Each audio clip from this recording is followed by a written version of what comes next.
Welcome to the SAICA Biz Impact Podcast, your ultimate business growth platform, where we simplify complex business topics with expert insights, market-relevant trends, and practical advice, all aimed at keeping you ahead of the curve. Welcome to the SAICA Biz Impact Podcast Show. I am your host, Ulunga.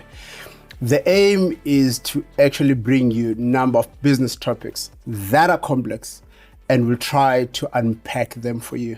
We'll ensure that we'll be bringing you the latest business trends and provide you with the insights to ensure that you stay ahead of the business game.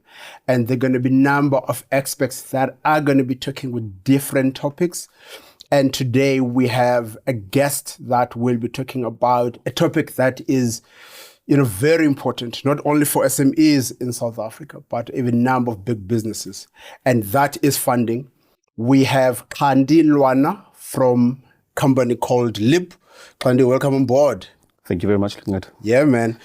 Kandi, the topic at hand today is about funding and financing.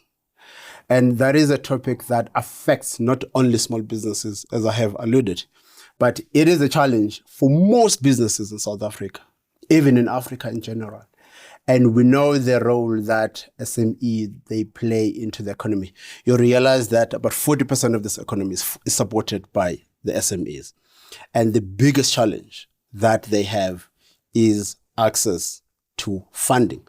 Not only businesses, even individuals for that matter, is that they struggle to access funding in the market, in the banking sector, in the private equity sector, and all of that. Now, I need you to unpack to us and to our audience in terms of why is it so difficult for SMEs to access funding out there? Look, when we're talking about funding and finance, we're probably talking about an issue which is at the center of a business itself. It's the lifeblood of a business. Yeah. And however, how entrepreneurs tend to view it, it is the very first thing that they look at, without really unpacking their needs and what they actually need to fund. Or it's a question where they look at it at the very end. And therefore, I think it's very important as just a general process when you're looking at funding, that it is part of your business plan as well. So, and remember this, when we talk about business plans, which we will allude to at a later point, it's something which is a live document, so you need to be alive to your needs for funding on a constant basis. And I think because of the misalignments that entrepreneurs have, even individuals, then they tend to have the shortfall or an issue that they cannot access the funding in the right way. Yeah. You're talking about a business plan, and in 2023, 2024, we've seen a number of businesses without a business plan having able to raise $1 million, $2 million, like billions as well. All they're looking for, some of the investors or the funders, is, do you have an idea that makes sense, that can scale up? Now, a business plan is very much being questionable, in the current period that we're at. Is it still a document that we really need to be creating for us to really raise capital? Or else you just need an idea, you've got your numbers, and then you go and raise capital?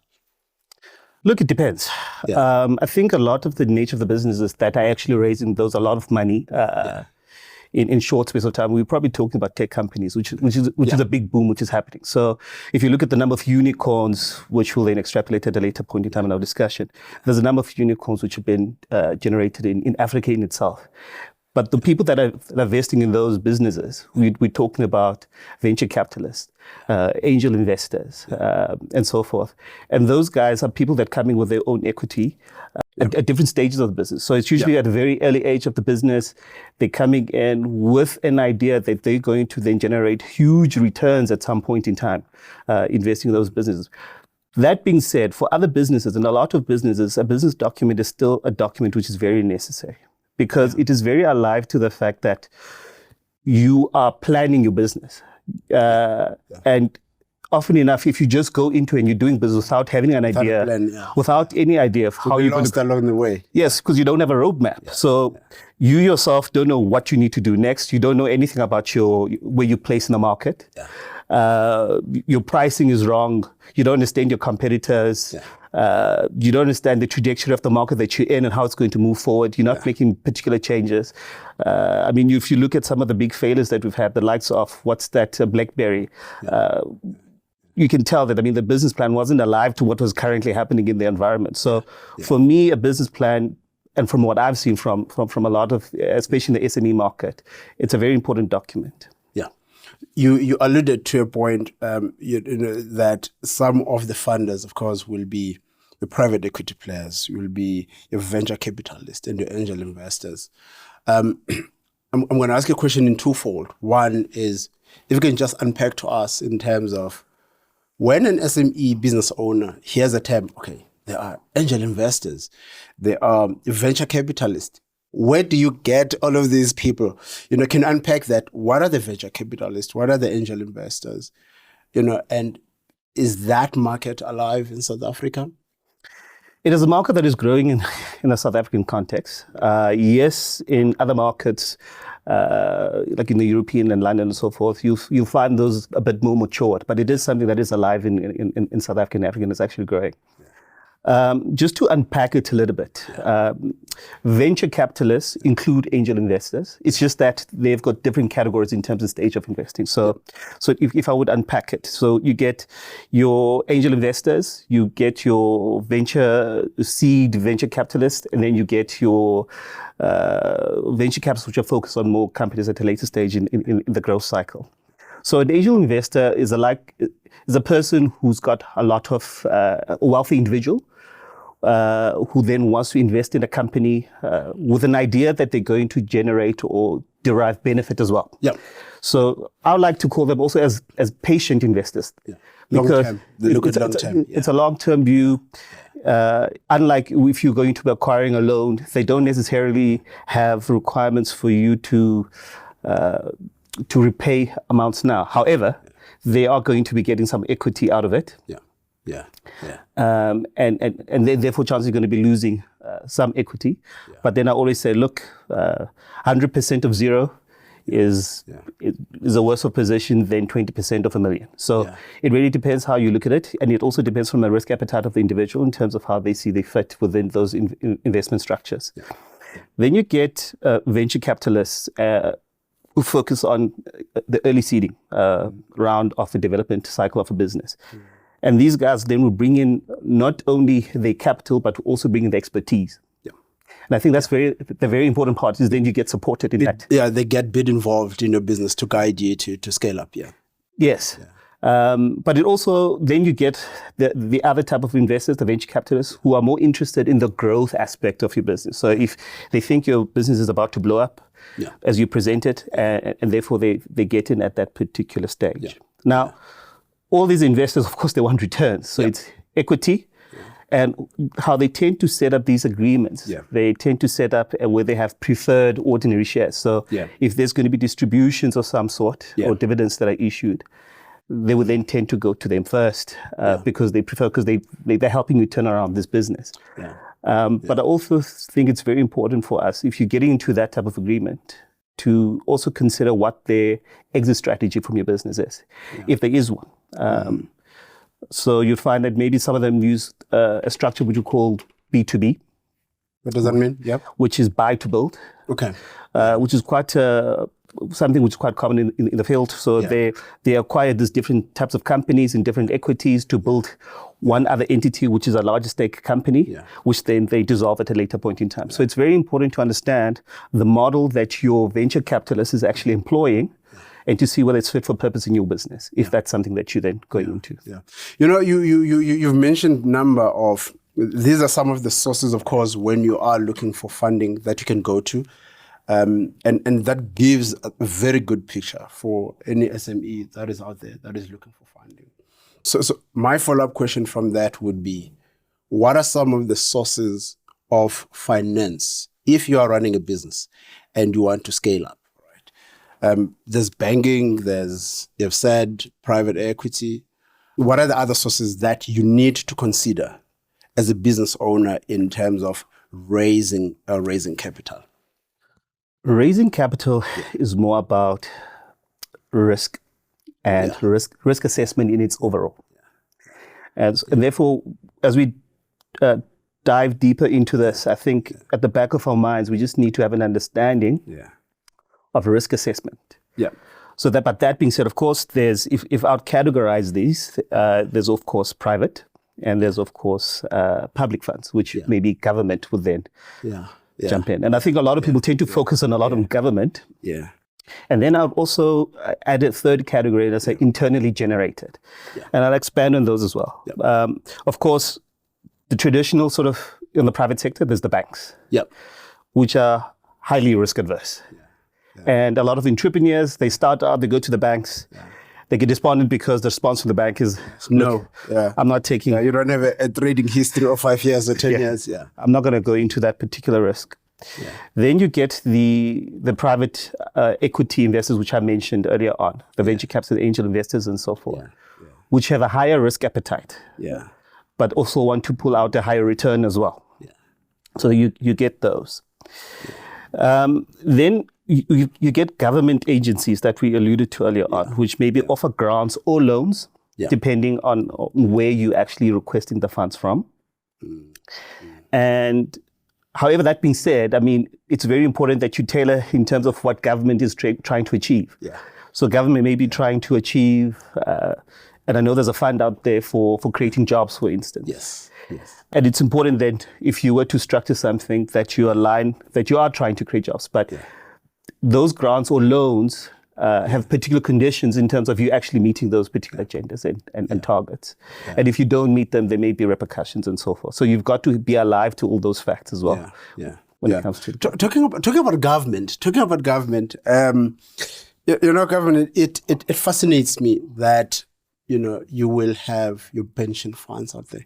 You have people who are working, they pay, of course, their money is, let's say, government employees to the likes of your GEPF, right? GEPF will take all of those savings, those pension savings, they'll give them to asset managers or investment asset managers, because via PIC, via UIF, and all of these agencies that are out there. But now what we've picked up has been that most small businesses don't have access to those big government agencies where they've got these funds held at. However, they're just being given to your institutional investors. Where are we in South Africa to open that pool of funding? Because the biggest bottleneck right now, as you have alluded, is that your first entry funders, which are your banks, they're risk averse. Right? However, government is sitting with huge money of pension funds that can be invested to SMEs. And that is not easily accessible that much. What's your take on that? It is true. I think it is true. I think a lot of people get despondent when they actually approach government. Yeah. But it doesn't mean it's not. I think government does have a lot of opportunities for people. So often what we find, I think that's why we also got into this space, is to help people to navigate. Sure. And often enough, I think people get despondent whether they feel like the requirements for submission are very onerous. They don't have necessary technical expertise to put certain documents together. But the opportunities are there. Government is putting things together, but it's just how you navigate. But it's also important that you align your needs for finance to the right fund. Correct. And I think a lot of people are misaligned. And I think there's no central database where you can say, from government, these are all the funds that are currently available. And therefore, that becomes a little bit hard to negotiate. What you get with institutions which are a bit large is that for many years, they've been getting and requesting these funds. So they've learned the road. They've learned how to navigate. I mean, we find the same thing. So some of the companies that we've got, they're not necessarily small companies, maybe generating 100 million, but still doesn't know how to access certain funds from government. And therefore, it's about expertise and knowing how to navigate those particular paths. Talk about that. What are some of the common challenges that business owners or SMEs face when they're seeking funding, and how can they overcome these challenges? But I mean, let's go back to the basics. It's why do you need funding? We've got to answer the very basic things. Why do you need funding, and what are you going to be funding? What is the problem that you're trying to solve? What you're trying to solve. So you'll find, for instance, maybe, I mean, I'll talk about one of my clients, they're looking for particular funding. And that's because they're generating invoices and they're not getting paid on time. And in actual fact, when you really unravel the issue is in their processing, because some of the invoices they're doing that don't have POs, so the client doesn't pay on time, and therefore they've got these invoices. Yes, they do tend to pay because it's a big player. Then they go out and they go discount, which has a cost to it. So it really depends on the issue at hand of why we're actually looking for that particular invoicing. And I think that then answers the issue in itself, because it could be a variety of issues at play. Are you scaling up? Are you a new entry in the market? Those are all different challenges that the people are going to be facing. Absolutely. But say we're talking about an enterprise that's been running for 5 years. And now they particularly looking for funding. So one of the complexities that you'll find is, especially with entrepreneurs or people starting up, is putting together documentation to submit, and they don't have. So even something as simple as financial statements. You're not going to get funding without financial statements.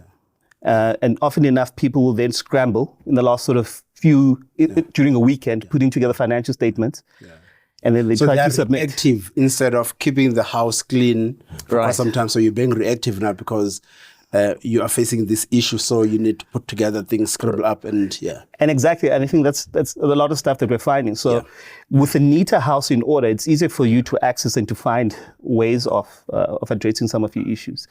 And often enough, it's maybe they're getting into a complex arrangement or finding structure which they're actually looking for, and they don't have necessary expertise to support them and so forth. So there could be a variety of issues at play. It really depends on where the company is sitting, who the people that are involved that are trying to support a particular company. So you spoke about that entrepreneurs, you find that he's been trading for the past 5 years, and all of a sudden he wants to scale up. Now, the fact that they're going to be trying to put all of these documents together over the weekend, because either there's a PO that has just come through now, and it has an impact quite a lot. I mean, in terms of also getting your capital, because now you are reactive, as we have said. And one of the most important things that I've picked up is most of the funders, when they fund, they don't only look at the company only. They also look at the personal credit history of the director himself. And you find that someone for the past 5 years has been making debt, not paying, and then that comes and affect them now in the long run. So what role does your personal credit history play when you have to raise capital? Massive one. That's what we find, especially in the SME space, because I know that a lot of people, and it's true that a company is its own separate individual, and from a legal point of view, that is true. And often enough, people say, look, my company is neat, but I'm not. It doesn't work. Often enough, that's what we're finding. So especially depending on the stage where your company is at, where it hasn't really built a reputation for institutional lenders to lend it credibility. You're like the single director there, but you've got lots of debts over there. It doesn't lend credibility to the entity that you're running. So it is very important that you keep your house in order, your personal house in order, especially in the early stages.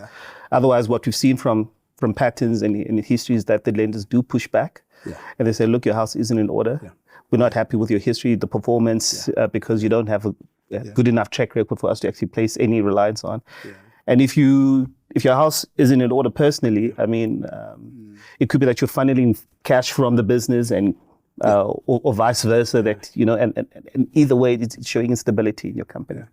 I think that's a lesson right there, that, as they usually say, investors, they don't back a horse, they back a jockey, right? So it's very important as well, when you're starting your own business, you ensure that you align and you've got that plan that in the next 5 years, I will be scaling up. And for me to scale up in the next 5 years, these are some of the considerations that are usually well taken care of. Now, you've mentioned a point. You find that, the history sometimes plays a critical role. Now, for any startup that might not have any track record, what are the alternative funding solutions or platforms that are out there for them? And I'm talking about, let's say, South Africa and Africa in general, for the SMEs who are listening as well in Nigeria or Kenya or South Africa. Because I think in Africa, we have that challenge in terms of capital raise. In the first world countries, at least you're able to raise quick, right? So if a startup based somewhere in Kenya or South Africa, what are your alternative fundings that are out there? When we started off initially, I would have alluded to something else, which are called internal funding. Yeah. So entrepreneurs, because an entrepreneur is the type of person who's imaginative and can solve problems and take risks. Yeah. And part of it is that you've got to solve this particular risk and see how you yourself internally generate capital. So it could be that you have a customer and to negotiate with that customer and say, look, can you give me a deposit? Yes, there may be other platforms. We'll have a conversation of it, but internally looking in is very important because it allows you to still have control and allow you to grow in a more organic form of growth for your company. Yeah. One can also have negotiations with suppliers and to say, can I pay you back at a later point? You're reducing the need for cash. Therefore, it means you've got cash flow in your business and therefore your business can grow. So it's very important to manufacture cash first and to look internally. Also depending on the magnitude. So looking at friends and family is also another way. Yeah, that's risky as well. It's also risky, but you're an entrepreneur and you're looking for money, you're looking for funding. You don't have any record. And I don't know how your credit history is probably looking like. Sure. So you've got to look at alternatives in terms of how to raise that. Yeah. Failure of all of those, and depending on the nature of the business that you're trying to raise, then you start looking at the either crowdfunding. You look at maybe bootstrapping. You look at and then possibly venture capitalists and angel investors and so forth. Yeah. Let's talk about the crowd funding platforms. How can a business leverage with what we've just said right now, crowdfunding platforms, your peer-to-peer lending institutions as well? Yeah, so maybe let's elaborate a little bit more on the crowdfunding. Yeah. Crowdfunding is relatively a new phenomenon that's been booming out there.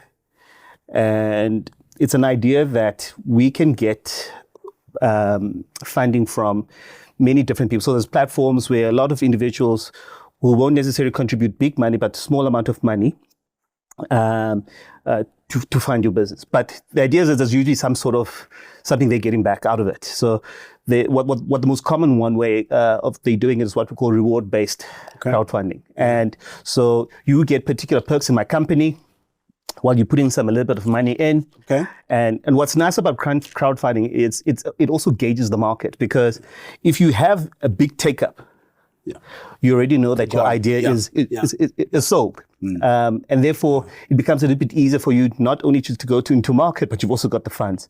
And then you give these people some perks and so forth, and then you have some money in your bank account. And what's nice about it is it's not equity and it's not a loan agreement. Therefore, you can scale up a little bit more easier. Talking about loan, debt, and equity, it's very important that as an SME now, let's say I'm starting my own company 2-3 years down the line, I need to grow. You have two options, either debt, as you've said, or equity. What are the considerations that a business owner, an SME owner out there should consider before going for debt or before taking an equity?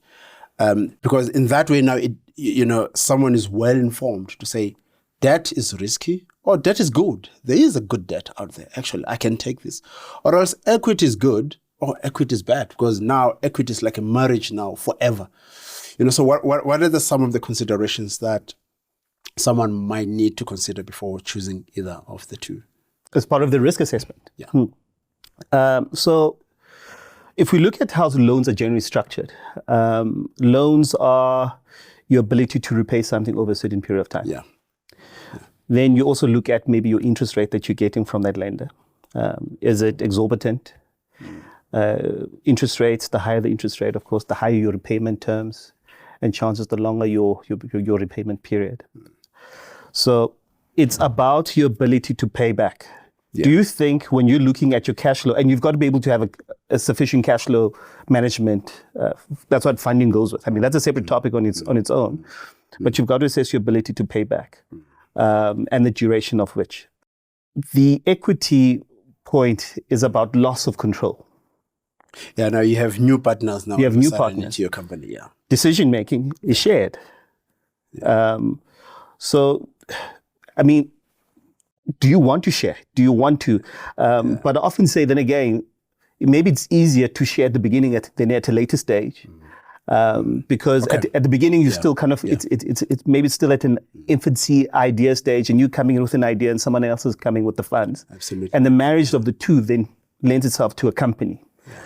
So it really does depend where you're sitting in a company and its life cycle and the risk appetite that you are having.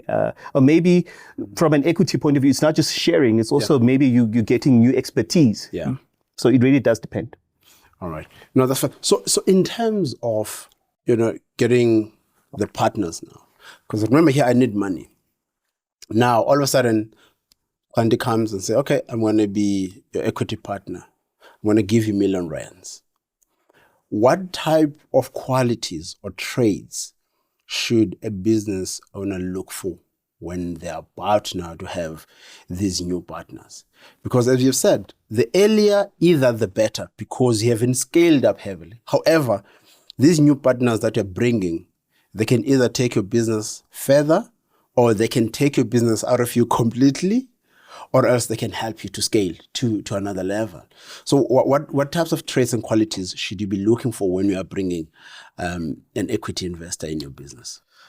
Well, before we get into the qualities, I think first, just to highlight, if you get into an arrangement with someone on equity, it's very important to have a shareholders agreement. And it's something which then protects, and you guys have an understanding how you guys are going to operate. And the reason I say this, it may be that for your business, you're just someone who's going to be silent and who's just going to give money. And then you are running things because you are very solid in your idea and your expertise that you've got. And therefore, you don't really need that support. But in general terms, if you're bringing a partner across to the table, it's about someone who can add value. And that value, it may be in different aspects. It may be you're looking for people who's going to open a particular market because they've got access to that. Sure. Is this someone who's done this before? What is the track record history in these type of engagements? The industry that you're operating, is the person that you're operating with, do they have expertise in a particular industry? And so forth. So I think it's about value add and what that person brings to the table and how you can utilize them to get a bit more. No, that's great. So before you are funded, you spoke about the business plan earlier, and it is a Bible for most SMEs. They should have it, even though we know in the tech it's completely different, especially first world. But in South Africa, I think it's still a document that is a Bible, as you have alluded. So when an SME owner is drafting a business plan, what are some of the key components that they should include into the business plan? Now, knowing that the investor or the funder might be looking for these things. So what is the funder looking for when they're looking at the business plan? Or also in the other way side is, what components should the SME owner include when they're drafting that business plan? Because if you do that, at least you're able to meet the expectations from the investor or from the funder's point of view. Okay. I think when I look at a business plan, there's a number of things which for me are important. Maybe 4 things which are more, there's other elements, but for me, the 4 things. One is, what is your ask? What are you asking for? You have to be clear about it. Be very clear. This is what I'm asking for, and why you're asking for it.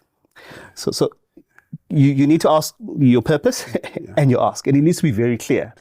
And often enough, people will tell you the graphs, this is how the business is going to grow, this is what's going to happen. But I'm still not clear. Your purpose And what is your ask? So you've got to be very clear on your ask and on your purpose. And it's not about drafting a 100-page document, right? No. Yeah.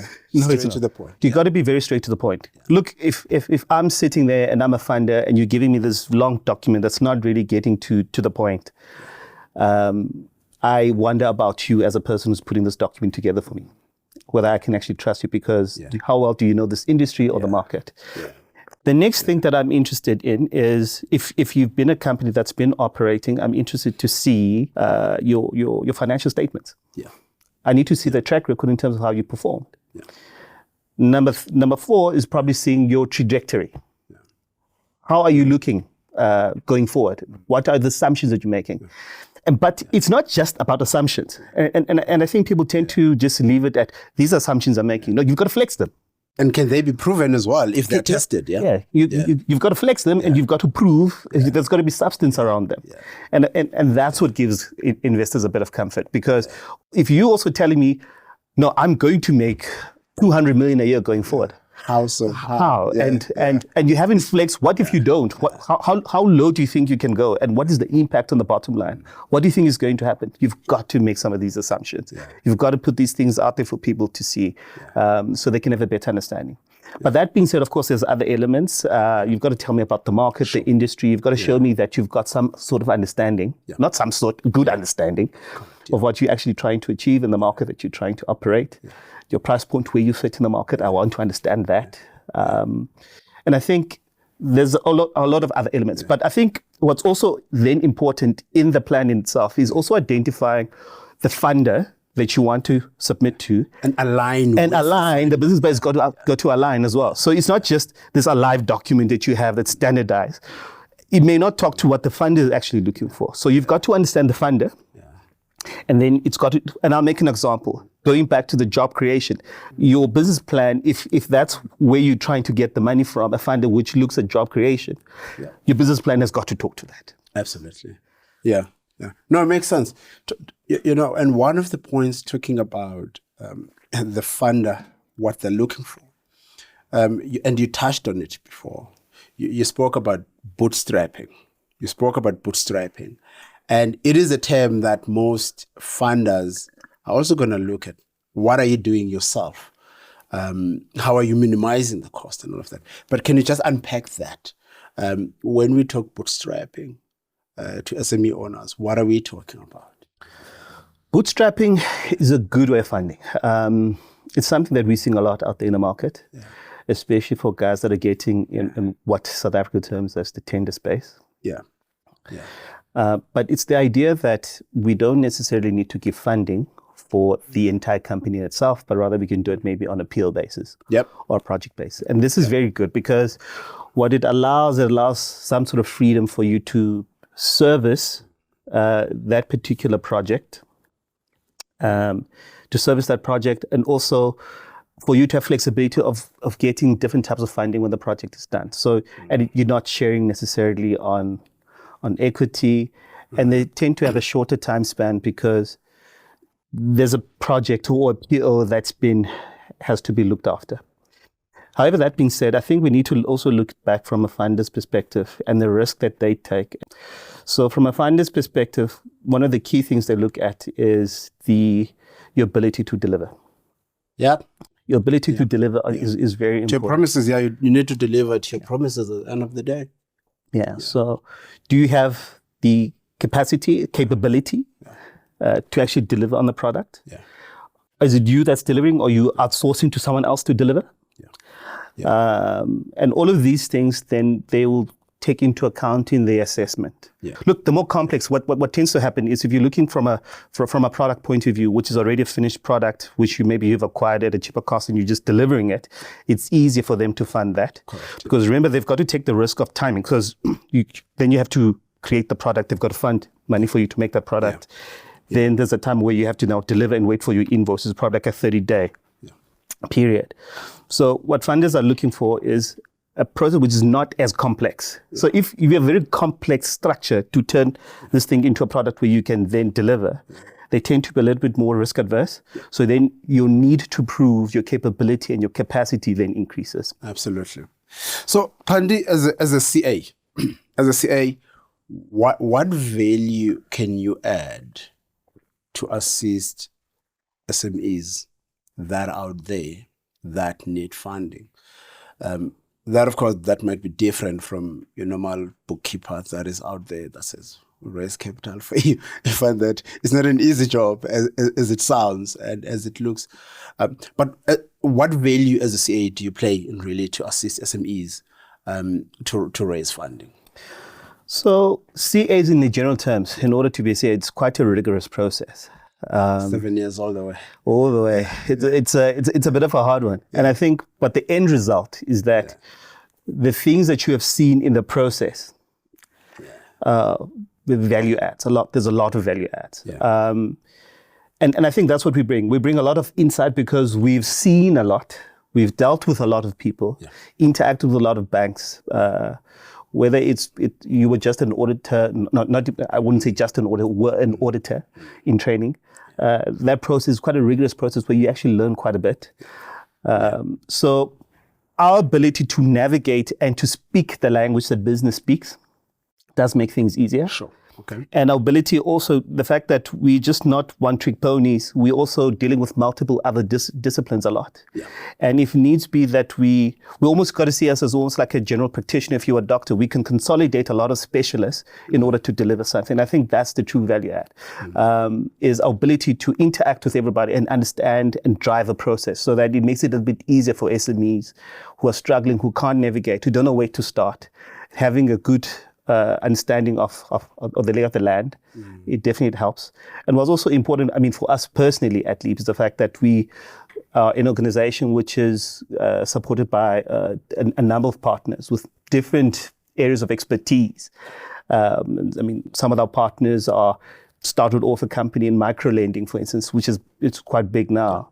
And all of that expertise and bringing it in from a funding perspective definitely does help. Before we get into LEAP, I still want to dive into detail about what LEAP does. I need you to share some of the tips, with my audience. Since capital raise or funding is part and parcel of each and everyone out there. What are some of the tips or the nuggets that you can leave with them in terms of raising funding? What should they consider? What are the tips that you can share with them? Keep a clean house, number one. Yeah. What do you mean by that? Keep a clean house, have process in place, financial process in place, understand what your numbers are. Yeah. Have a clear understanding what your business needs for financing are. Not just now, but in the future as well, project them. Yeah. So that you are not shocked or surprised by your needs for finance. Yeah. Have a good understanding of the funders that are available out there as a business. Yeah. And where you understand that you've got shortfalls and you need expertise. Don't be in a position where, in essence, where funding and financing your business is a reactionary process. It should be part of business. It should be part of your business process and how you look at your business. Yeah. Yeah. All right. Let's talk about LEAP. I mean, you've alluded that you've got a number of partners in your business. What services are you offering out there, and how do you help SMEs to grow out there? LEAP focuses on your traditional accounting services. I say traditional because that's what people have come to know, which would be accounting, tax, audit, and advisory services. But what's more important is that we're focusing in a bit more so on financing from the advisory side. And we found this to be very important to look at because it's part of the issues that from an African perspective that we're facing as SMEs.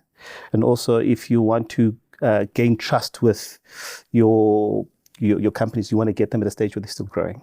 Yeah. The guys that are already big there, they've got big companies. They've already people they trust, which have been running their businesses. So you want to work with your business at a young stage and build them up. And it's nice that we've got people who've got expertise within the African aspect, but also have an understanding from an international perspective, people who've traveled. So they can bring that expertise and experience back in and share it with people that are actually starting off. All right. Xhanti, you spoke about number of government agencies that offer funding that are out there.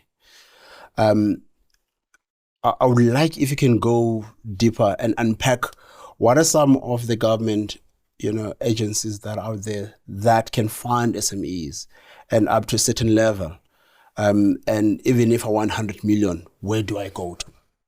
There's actually quite a number of government agencies, and you're right when you alluded to the fact that it actually depends on the magnitude that you actually require the fundings for. And also depends the purpose of the funding that you're actually looking for. Because you find that certain government institutions focus on specific sectors.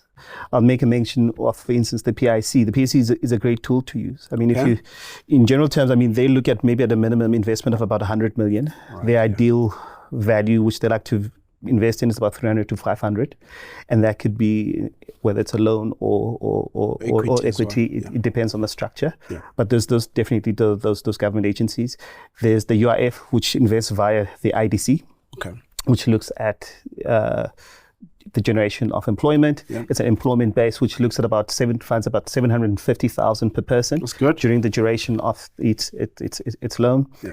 Then you look at there's NYC, there's DBSA, there's GEP.